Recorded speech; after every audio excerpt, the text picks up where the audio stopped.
You've seen the name scattered in scripture, myth, and history books. Maybe you've heard whispers about its fall, its tower, or the ruins buried beneath Mesopotamian sand. But what if Babylon never truly died? What if the ancient city wasn't the end of a story, but the blueprint for a spiritual system that still surrounds you today? This isn't just about bricks or gods or empires. Babylon is an idea, a pattern that replicates itself in culture, consciousness, and control. And here's the part most people miss. Babylon is not just an ancient civilization. It's a living system that hides in plain sight. It doesn't look like temples and idols anymore. It looks like the media, institutions, ideologies, and even the language you speak. If you're on a spiritual path, if you're serious about awakening, understanding Babylon isn't optional, it's essential. When people hear the word Babylon, they think of ruins, dusty stones, broken statues, and forgotten gods. They picture an ancient civilization swallowed by time. But that's exactly how the system wants you to see it, as something that no longer matters. Because if you truly understood what Babylon represents, you'd see it everywhere. Babylon wasn't just a place. It was the birth of a code, a spiritual operating system that still runs in the background of everything you think is normal. It cloaks itself in culture, speaks through institutions, and manifests as the very structure of society. Babylon never fell. It just changed form. At its core, Babylon is the inversion of divine truth. It's the elevation of ego over essence, illusion over wisdom, control over freedom. In Hermetic terms, Babylon marks the descent, where humanity turned away from the laws of the universe and began to build on illusion. It's where the knowledge of the stars was no longer used to align with the divine, but to dominate others. The original teachings, those that taught as above, so below, were twisted. They were used to manipulate minds, not liberate them. Babylon is what happens when sacred knowledge is weaponized, when the mystery schools become factories for control instead of temples of awakening. Spiritual seekers often chase light, but few realize how much of that light is artificial, filtered through Babylon's lens. This system doesn't just control economies or governments, it shapes your very concept of reality. It tells you what to desire, what to fear, what to worship. It rewards surface over substance, noise over silence, spectacle over stillness. In Babylon's world, success is measured by status, not soul. You're taught to chase endlessly, but never to remember. Babylon doesn't care if you meditate, as long as you do it for the aesthetic. It doesn't care if you're spiritual, as long as you never go deep enough to see through the illusion. And the most dangerous part? Babylon has mastered the art of camouflage. It mimics the sacred to keep you distracted. It turns wisdom into branding, sacred texts into marketing tools, ancient symbols into fashion accessories. This is how the trap works. It doesn't come with a warning label. It comes in the form of self-help mantras and glossy visions of enlightenment that never require you to go inward. It sells you a mirror and convinces you it's a window. Some of what we've uncovered about Babylon is too controversial to say here. That's why we created Insights Academy, a free newsletter where we share the rest. For a limited time, you'll also get a free digital copy of the Kybalion. Just hit the link in the description and enter your email. Because the truth is, Babylon's reach is deeper than most realize. It's in the rituals we repeat, the systems we trust, the language we unconsciously echo. Its magic isn't ancient, it's active. And that magic works not through wands or curses, but through repetition, distraction, and unconscious agreement. It's in the belief that your worth comes from productivity. It's in the idea that freedom is external. It's in every contract you never read, every scroll you can't stop, every goal you chase that leaves you empty when you reach it. Babylon operates on agreement. And the moment you stop agreeing, when you begin to see through the mirage, it loses its power. But you can't dismantle what you can't recognize. That's why this story matters. Because the first step out of Babylon isn't resistance, it's recognition. And once you see it for what it really is, you'll start noticing it in places you never expected. Not just in history books or temples, but in trends, habits, structures, and beliefs you once assumed were your own. The true danger of Babylon is not that it exists, but that it hides, and the moment you name it, the illusion begins to crack. The Tower of Babel wasn't just a failed architectural project. It wasn't about bricks or pride or even punishment. It was a pivot point in human consciousness, a symbolic fracture that changed the spiritual trajectory of our species. To understand Babylon, you have to understand that moment, not as literal history, but as a mythic encoding of something deeper. The day humanity chose separation over unity, intellect over intuition, control over connection. The day we forgot who we were. The story tells us that humans, unified in language and vision, attempted to build a tower to the heavens, not to commune with the divine, but to reach it on their own terms, not to align with source, but to replace it. That's the Babylonian impulse, the belief that human will, unmoored from wisdom, can override the laws of the universe. The tower didn't collapse because of bad design. It collapsed because it was built on the illusion of self-importance, a structure crafted not from devotion, but from ego. And so, according to the story, the divine response was to scatter language, confuse understanding, and divide people. But what if this wasn't a punishment at all? What if it was a reflection of an inner event, a spiritual splintering? One moment we were whole. Next, we were fragmented. Our unified perception of reality was shattered into dialects, dogmas, and divisions. Suddenly, we weren't just speaking different words. We were living in different worlds. Confusion wasn't just a side effect. It became the foundation of society. That's what Babylon truly represents. A system built on spiritual amnesia. The fragmentation of language mirrors the fragmentation of the soul. When we lost our common tongue, we lost more than words. We lost the thread that bound us to each other and to the divine. This wasn't just the birth of different cultures. It was the birth of illusion. The illusion of otherness, of division, of superiority. From that fracture came race, class, nationality, doctrine. Instead of unity through difference, we inherited separation through misunderstanding. Babylon, then, is not just a place or an empire. It's a symbol of that split, a myth encoded with a warning. When humanity chooses to build from ego rather than spirit, the result is always confusion. When the intellect dethrones the heart, we don't evolve, we splinter. The tower falls every time. And here's the haunting part. We're still trying to rebuild it. Not with stone, but with servers. Not to reach the heavens, but to control the earth. The modern world is a digital Babel, millions of voices talking past each other, building structures of status and power, each convinced they hold the truth, each unable to hear the other. And underneath all of it is the same unresolved split, the same ancient wound. You feel it when you scroll through endless opinions, but find no clarity. You feel it when every headline screams, but no one listens. You feel it when you try to speak your truth, only to find there's no common ground left. This isn't new. It's Babylon, still echoing through the code of our culture. But the original story also hides a forgotten truth. Before the fall, we spoke the same language, not just in sound, but in soul. We understood each other because we understood ourselves. There was alignment, not confusion. Unity, not uniformity. That's what spiritual seekers today are really trying to remember. Not just enlightenment, but the language that came before the split. The vibration of truth that exists beneath the noise. And so the path forward isn't about building a new tower. It's about returning to that original state of inner unity. When you begin to remember who you were before the system trained you to forget, you begin to decode the confusion. You no longer need to be fluent in every language to recognize the truth. They all point to the same source when you see clearly. The goal isn't to rebuild Babel. The goal is to dismantle the illusion it left behind. Spiritual knowledge is power, but like all power, it can be used to illuminate or to enslave. This is the fork in the path that every seeker eventually faces.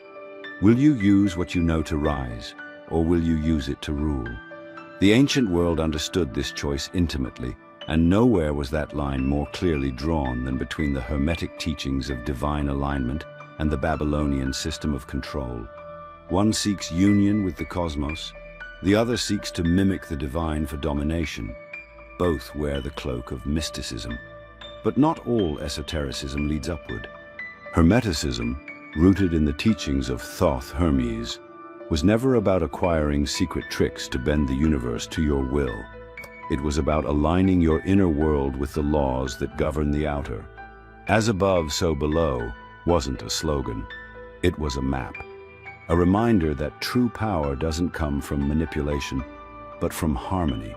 The Hermetic path teaches that when you understand the nature of reality, you don't control it. You participate in it. You move with it, not against it. You remember that you're not separate from the divine. You're an expression of it. But Babylon twisted that knowledge. It took the wisdom of the stars, the sacred art of sound, the mysteries of number and name, and weaponized them. It didn't seek harmony, it sought hierarchy. It didn't want to awaken the many, it wanted to empower the few. Astrology became a tool not of reflection, but prediction and control. Rituals stopped being bridges to the divine and became circuits of dependency. Babylonian sorcery wasn't evil because it was mystical, it was dangerous because it was disconnected. It bypassed wisdom and went straight for influence. You can still see the fingerprints of this distortion today. Look around at the spiritual marketplace. How many systems promise power without presence? How many teachers sell sovereignty while breeding dependence? How many times have you seen sacred symbols stripped of meaning and used to sell illusions? This is modern Babylonian sorcery, hiding in crystal shops, TikTok trends, and polished gurus promising shortcuts to enlightenment. It's the same blueprint, sacred tools, inverted intention. This is why discernment is not optional for the modern seeker. It's essential, because the trap now looks like the temple. The serpent no longer hisses in darkness. It speaks fluently in the language of love and light. And unless you're grounded in inner truth, you'll chase the light that blinds instead of the one that guides. The Hermetic path is harder. It doesn't promise instant manifestation or endless comfort. It demands that you look at your own shadow, question your own motives, and strip away every illusion, even the spiritual ones. But what it offers in return is real. Not status, not followers, not spiritual ego, but gnosis. That quiet knowing that can't be bought or taught, only remembered. There's nothing wrong with learning from ancient systems. But know this, knowledge without alignment is just another tool in Babylon's kit. And every system, every astrology chart, every ritual, every invocation must be weighed against one question. Does this align me with truth or tether me to illusion? This is the great spiritual divergence. Babylon seeks to bind. Hermeticism seeks to liberate. One cloaks control in cosmic language. The other reveals cosmic law to free the mind. The symbols might look the same. The rituals might echo each other. But the energy behind them couldn't be more different. In a world flooded with information, the rarest currency is wisdom. And the moment you can feel the difference, when your soul recognizes what your eyes can't yet explain, you've taken your first real step out of Babylon. Long before the modern world buried the sacred feminine under titles like hysterical, emotional, or too much, there was Ishtar. Known also as Inanna, she was one of the most revered deities in the Babylonian pantheon, the goddess of love, war, fertility, and power. She embodied contradiction, duality, and wholeness. She was the wild force of nature itself, unpredictable but divine. In her truest form, she represented the full spectrum of feminine energy, creation and destruction, nurture and wrath, seduction and sovereignty. But like everything else in the Babylonian system, her essence was eventually inverted. They didn't erase her, they distorted her, because the most effective way to hide sacred power isn't to destroy it. It's to mimic it, twist it, and feed it back to the people in a form that disempowers, instead of awakens. That's exactly what happened with Ishtar. What was once an archetype of cosmic balance was gradually turned into a symbol of manipulation, chaos, and indulgence. The divine feminine became the seductress, the temptress, the distraction. Her sacred rites turned into spectacles. Her sexuality, once a portal to the divine, became a tool to control. This wasn't just mythology being rewritten. It was collective consciousness being reshaped. When you distort the feminine archetype, you don't just oppress women, you unbalance the entire spiritual equation. You cut humanity off from the intuitive, the emotional, the receptive. And once that happens, control becomes easy. Because a world out of balance is a world that can be steered. The echoes of this inversion are everywhere. You see it in the glorification of surface beauty over inner wisdom. You see it in the way power is marketed through seduction rather than substance. You see it in the way modern pop culture packages feminine energy as a product to be consumed rather than a force to be honored. What was once sacred is now performative. What was once worshipped is now commodified. The spiritual seeker must understand this. The feminine isn't weak, chaotic, or manipulative. That's Babylon's version. That's the illusion that keeps you trapped in cycles of desire and disappointment. The true divine feminine is deeply ordered in its chaos. It births worlds, holds space for pain, and sees through illusion with terrifying clarity. It doesn't need validation. It remembers. It knows. And just as the sacred masculine has been distorted into domination and aggression, the sacred feminine has been reduced to seduction and surrender. But these distortions are not the truth. They are Babylon's tools, roles scripted to keep us playing our parts, never stepping fully into our wholeness. To heal this wound is to begin remembering the original archetype, the Ishtar before the empire, the Inanna who descended into the underworld not for drama, but for transformation, the goddess who held both love and rage, softness and steel, not as contradictions, but as sacred integration. The feminine path is not about retreating from power. It's about reclaiming it in a form that doesn't mirror Babylon's hierarchy, but dissolves it. And here's the deeper layer. The distortion of the feminine was not just cultural, it was magical. Language, image, and symbol were used intentionally to program a new belief system, one where power is always external, one where worth is always conditional, one where love is always earned. That's the spell.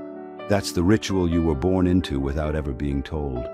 But spells can be broken, not with anger or resistance, but with remembrance, by seeing the false image for what it is and refusing to participate in it, by embodying a different truth, a deeper one. The sacred feminine isn't returning. She was never gone. She was just buried beneath centuries of illusion. And when you start to feel her move within you, not as a role, but as a presence, you'll know the spell is lifting. There's a figure in the final pages of the Bible who has sparked centuries of fear, fascination, and debate. She rides a beast, drinks from a golden cup, and wears purple and scarlet. Her name is Mystery Babylon, the mother of harlots, and she's been called many things: whore, deceiver, seductress, destroyer. But the spiritual significance of this symbol runs far deeper than any literal interpretation. She is not a single woman, a city, or a prophecy waiting to unfold. She is a system, an energetic pattern, a consciousness designed to mimic the sacred while pulling you into illusion. She is Babylon in its most perfected form, spiritually dressed, yet spiritually hollow. What makes Mystery Babylon so dangerous is not her darkness, but her disguise. She doesn't operate in obvious evil. She doesn't come with horns or hate. She comes clothed in beauty, wealth, glamour, and spiritual language. She talks about love, but means possession.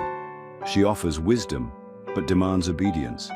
She promises freedom, yet delivers dependency. She is the grand seduction, the final layer of the Babylonian trap. Not the brute force of empires, but the velvet chain of false light. This is where many spiritual seekers fall. Because the deeper you go on the path, the more refined the illusion becomes. At the surface, Babylon lures you with materialism, distraction, and status.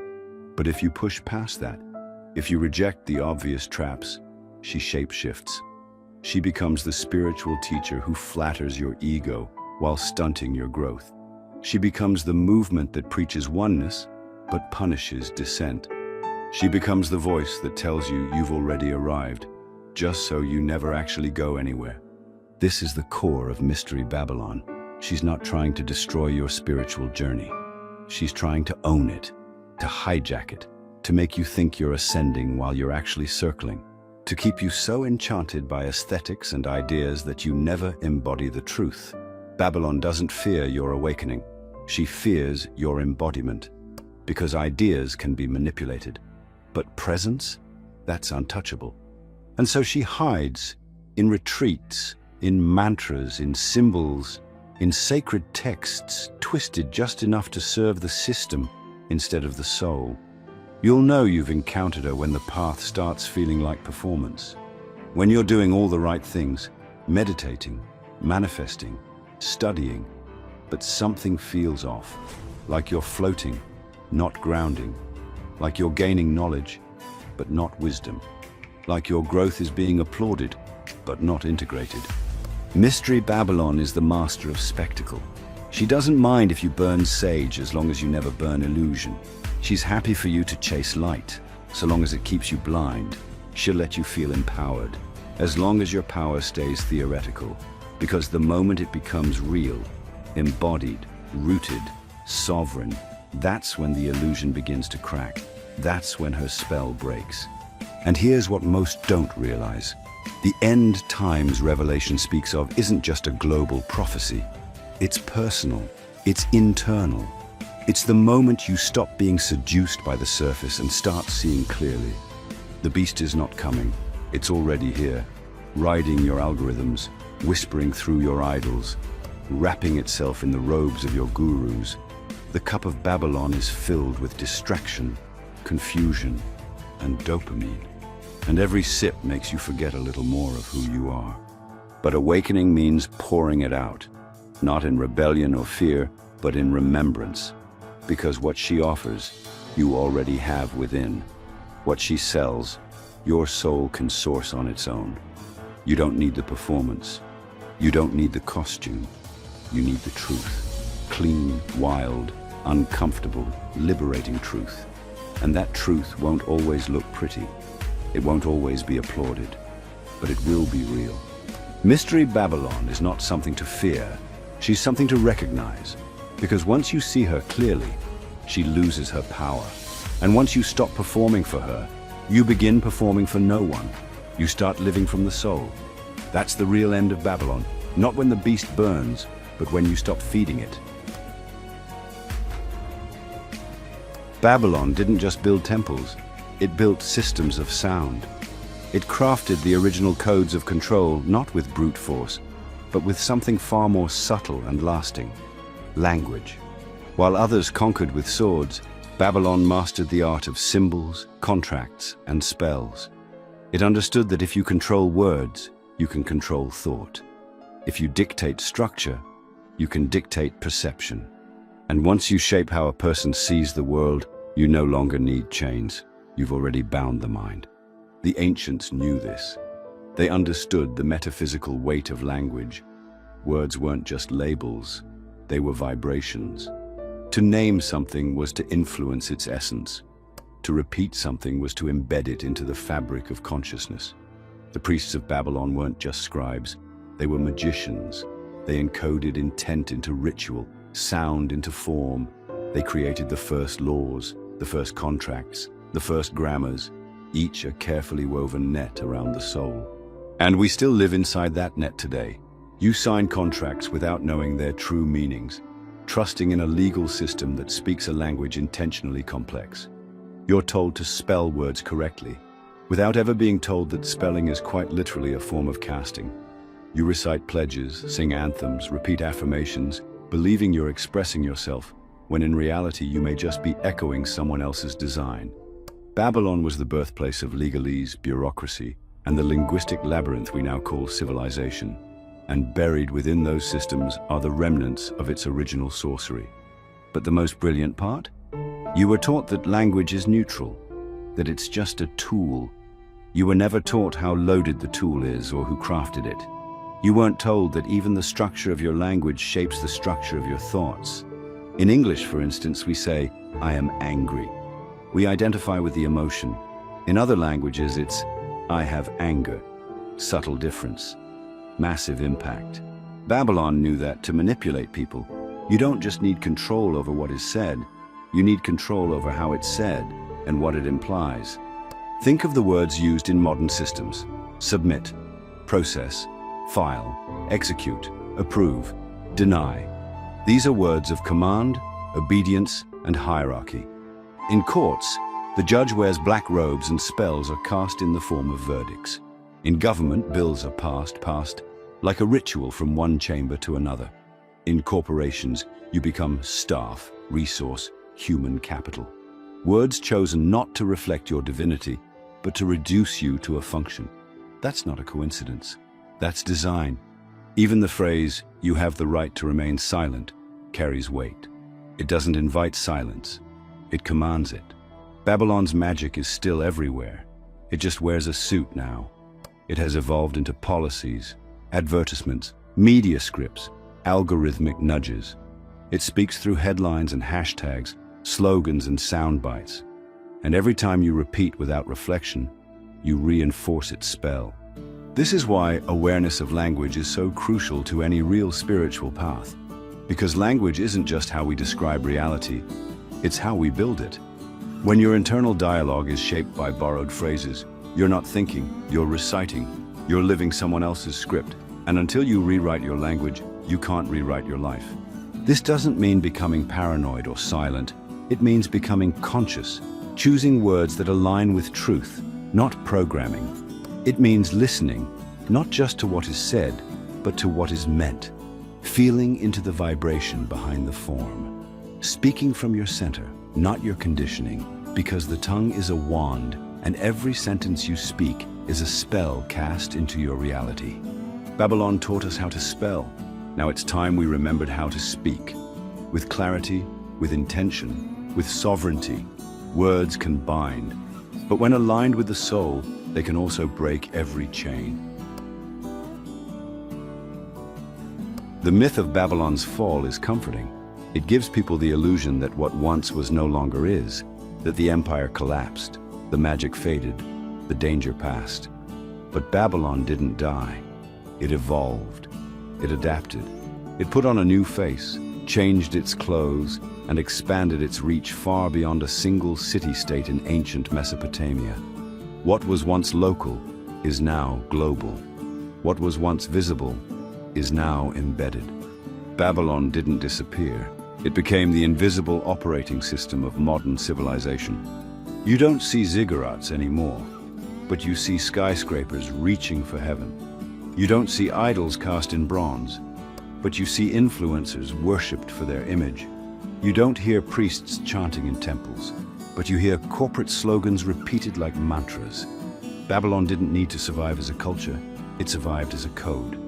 A spiritual architecture that still governs how people live, think, believe, and behave. Its essence has been transplanted into governments, corporations, religions, and entertainment. The same patterns, the same archetypes, the same energy, just wearing modern skin. Look closely at the systems you move through each day. Institutions that promise freedom while structuring your life around obedience. Jobs that demand productivity over presence. Education that prioritizes memorization over meaning. Media that sells attention instead of truth. Politics that offer choices but deliver the same outcomes. These are not random flaws, they are features of a Babylonian template. A world designed to appear advanced while keeping your soul asleep. A world where everything is monetized, ritualized, and weaponized for control. Even spiritual spaces are not immune. In fact, Babylon thrives in them. Because what better way to keep people in illusion than to dress it up as awakening? False light is the most seductive kind. It tells you what you want to hear, makes you feel seen without being changed, offers empowerment while asking for loyalty. It mimics the real thing just enough to keep you from seeking the source. That's the brilliance of the system. It doesn't just suppress truth, it markets alternatives that look and sound like truth but lead nowhere. You see this in spiritual influencers who preach liberation, but build cults of personality, in mass meditations that generate engagement but not depth, in teachings that emphasize personal power but ignore collective responsibility, in rituals that repeat ancient words without carrying ancient wisdom.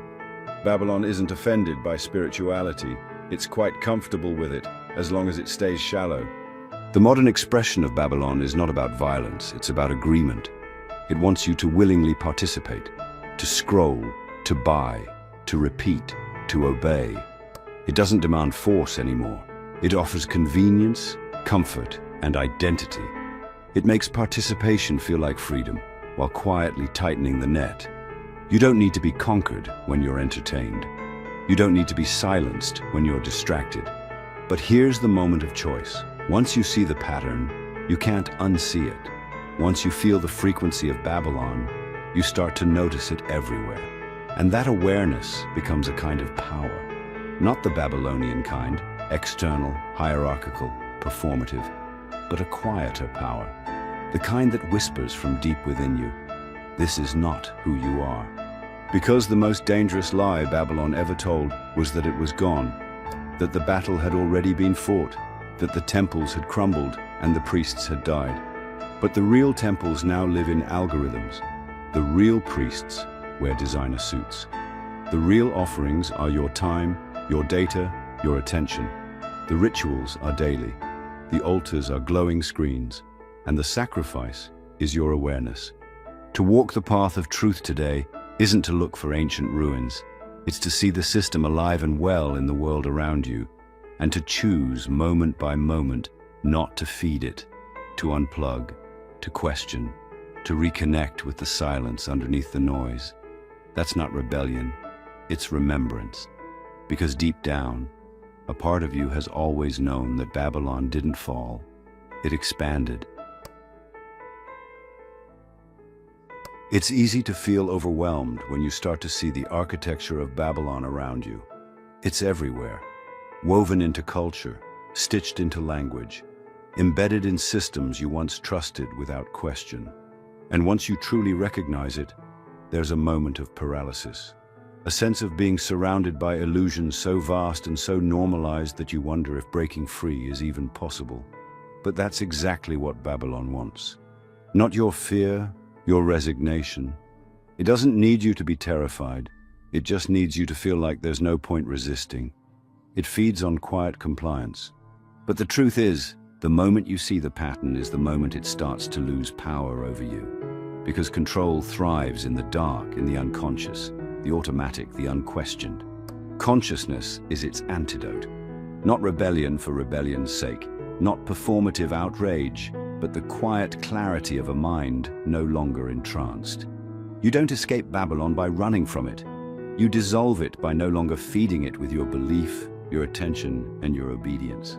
The first shift happens in the subtle, in the spaces between thought and reaction. You pause before you speak. You ask before you agree. You begin to watch your own programming like a witness rather than a participant. You notice when your mind is looping old scripts that were handed to you by school, media, religion, and even family. And you ask, is this mine? That's where it begins.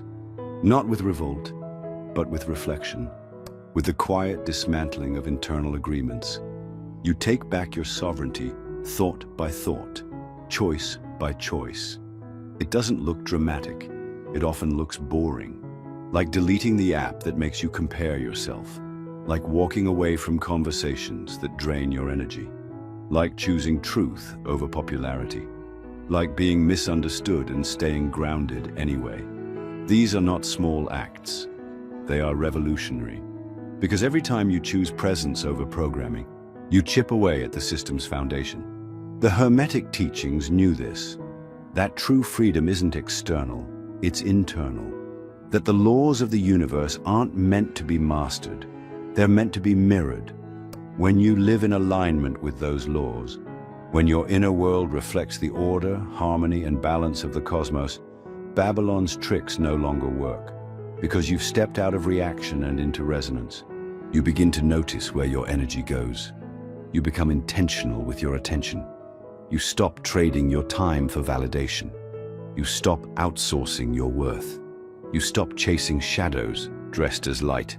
Babylon can't hold you when you no longer need what it offers, when the high of dopamine can't replace the peace of presence, when the voice of your soul gets louder than the noise of the world.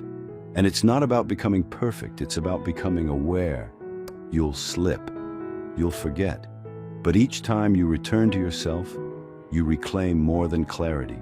You reclaim memory, not the kind found in history books, but the kind buried in your bones. The memory of who you were before the system told you who to be. The memory of truth that doesn't shout, but whispers. The memory of a path that doesn't promise safety, but offers freedom. That's what Babylon tried to erase, not just your power, but your memory of it. It wanted you to forget that you were never meant to be ruled, that your purpose isn't to perform, comply, or compete.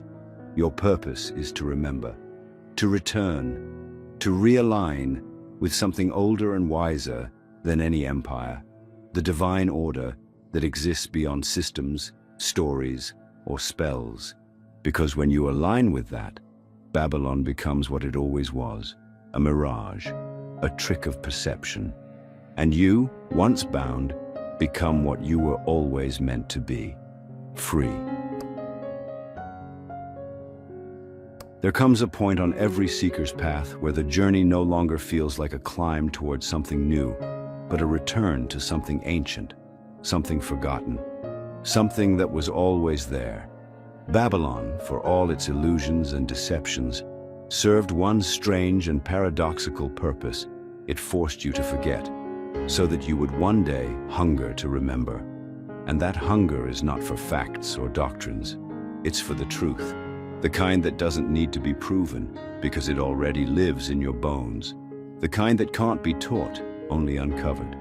The kind that doesn't explain who you are, but reminds you of who you've always been. This is where the true work begins. Not in dismantling every system outside of you, but in peeling back every layer within you that agreed to the lie.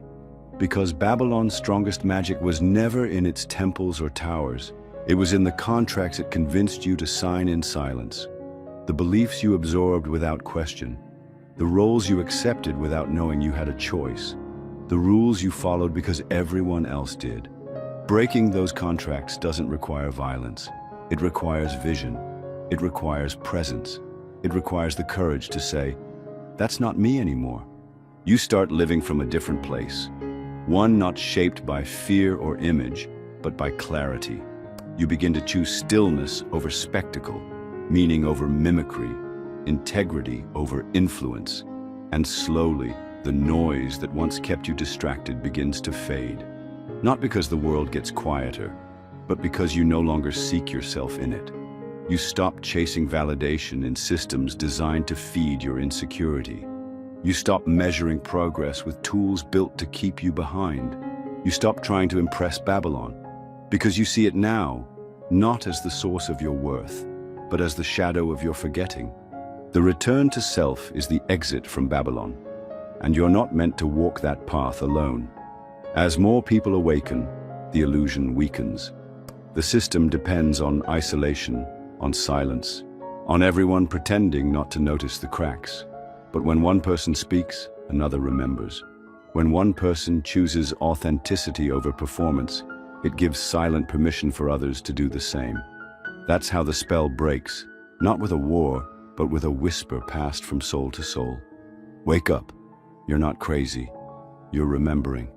And if you've followed this journey this far, you know now that Babylon wasn't just an ancient city. It was a mirror. A system built to test whether you would lose yourself in illusion or reclaim yourself in truth. The rituals, the symbols, the stories, they weren't just tools of control. They were also breadcrumbs, traces, evidence that someone, somewhere, still remembered. And now, So do you. If you're ready to go even deeper, to explore what we couldn't say here, and uncover the sacred teachings behind the surface, subscribe to Insights Academy, our free newsletter, where the truth continues beyond the script. You'll also receive a digital copy of the Kybalion, a timeless hermetic work that opens the next layer of the journey. Don't miss it. Because this journey doesn't end here. It starts now, in the choices you make, in the words you speak, in the presence you carry into a world still under spell. You won't always get it right. You'll have days where the noise creeps back in, where the illusions seem tempting again. That's okay. Every step away from the false is a step toward the real. And the real doesn't need to shout. It only asks that you listen. You don't have to be perfect to be free. You just have to be willing to remember. Willing to live from the part of you that was never touched by the system. The part that knows. The part that sees. The part that sings in silence. I am not what they told me. I am what I've always been. If this video resonated with you, let us know by commenting, "I understood it."